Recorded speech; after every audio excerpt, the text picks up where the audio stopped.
We're in a bit of a summer slump, but we've got Gamescom next week and still stuff to talk about. Let's talk.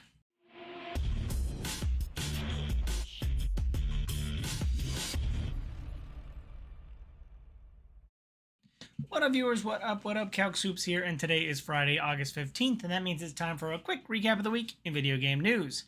Like I said, Gamescom is next weekend, but we've still got some stuff to talk about.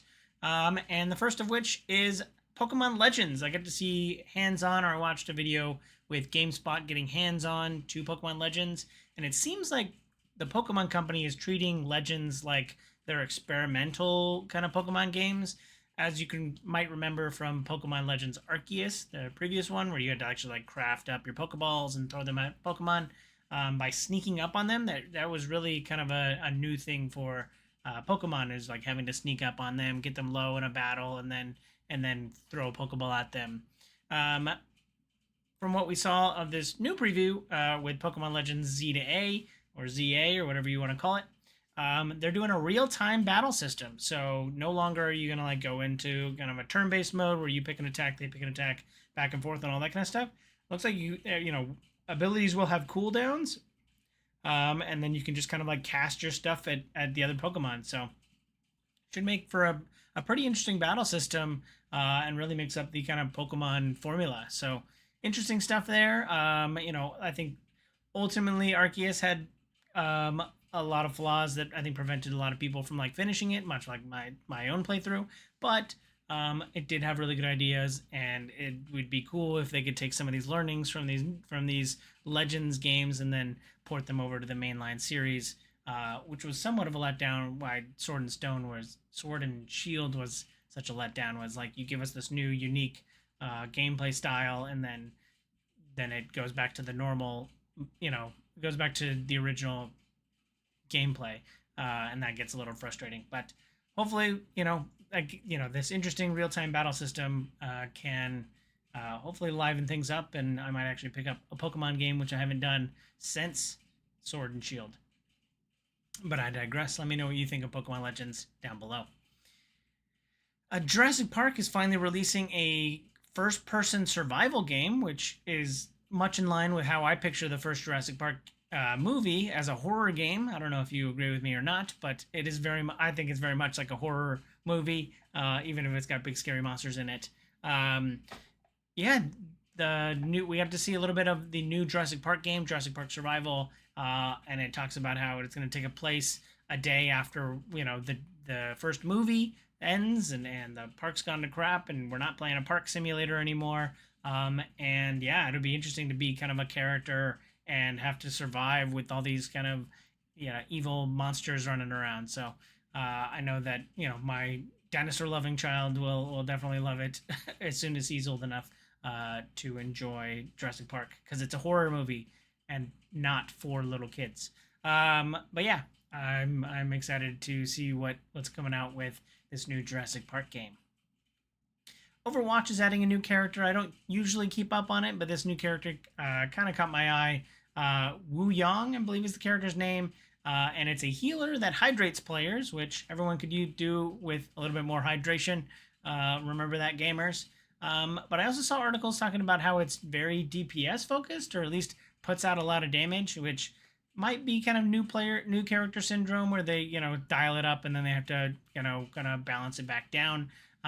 But also the character runs around and heals, and the heals are actually middling from what I've read from a couple articles. So interesting where this character is going to ultimately fit as far as the great healer pantheon of Overwatch. But exciting to see new characters running around and doing that old healers make water and throw water at people trope. So it'd be interesting to see what becomes of this new Overwatch character. The CEO of Take-Two is taking to the streets again to yell about stuff. Last week I talked about how BioShock, the CEO was confirming that BioShock is still coming out after they had their whole kerfuffle.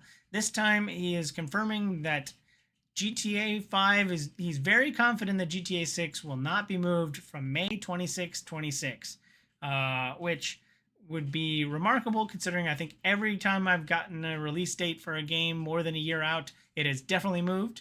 But CEO of GTA is very, very confident that is not going to move. So, not that a lot of stuff can't happen in the next 9 months, but very, very confident, says the CEO of Take Two.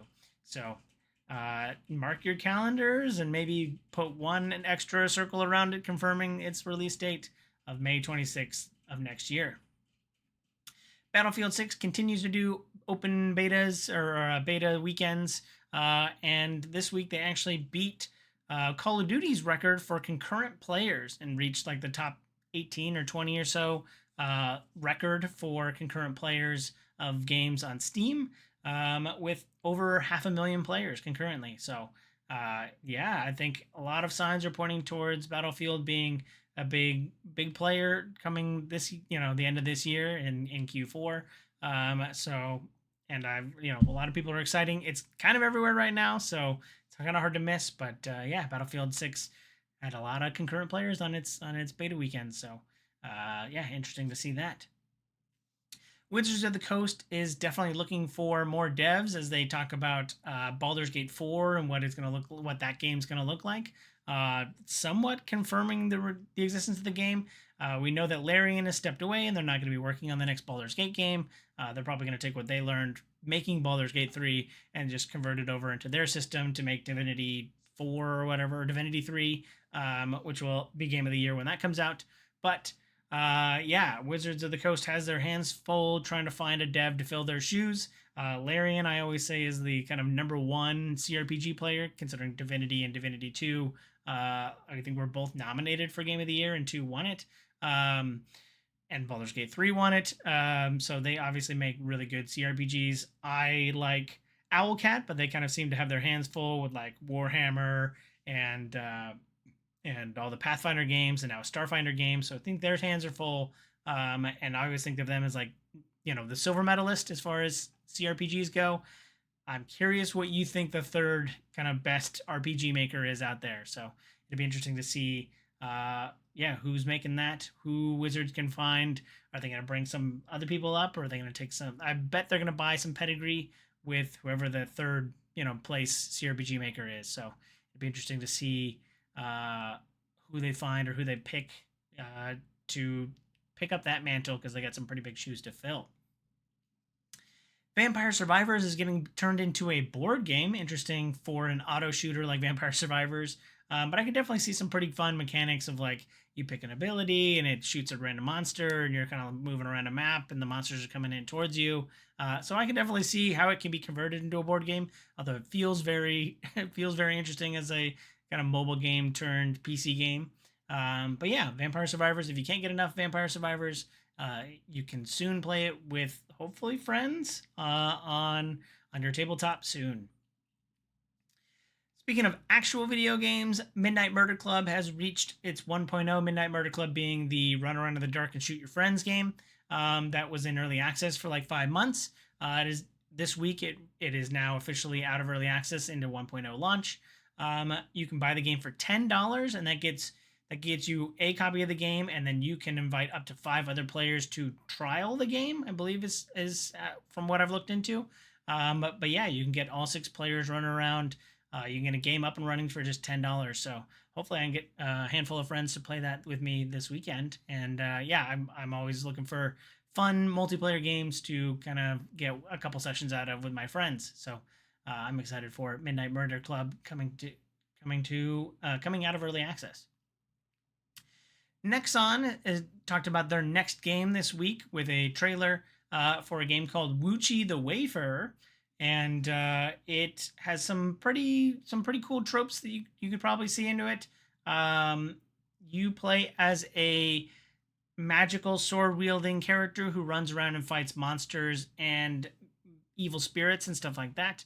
And if that gives you somewhat of like a Witcher vibe, it definitely, I think that's what everyone who's covered the game is talking about, is that it definitely feels like a Witcher game, except for it's like somewhat coming out of the East. Which could be fun. I would be excited to see kind of a take on the monsters of the East type game. So Wuchi and the Wayfarer caught my eye this week. Last but not least, I've talked about Gamescom a couple times now. Ahead of Gamescom, we got a teaser for the Fallout Season 2 TV show from Amazon Prime. And yeah, we got a little teaser, we got a poster, we've got the New Vegas sign, so we're definitely all in on New Vegas. Excited to see those characters running around, and we're gonna get more information next week. So I've hit my quota of Fallout stories. This one Fallout story this week. So looking forward to seeing more coming out of Gamescom next weekend. But that's it for this week. Let me know if you feel I forgot anything down below in the comments. But as always, thanks for watching. I hope you have a super day. I hope you have a super weekend. And I hope you have a super day. Bye!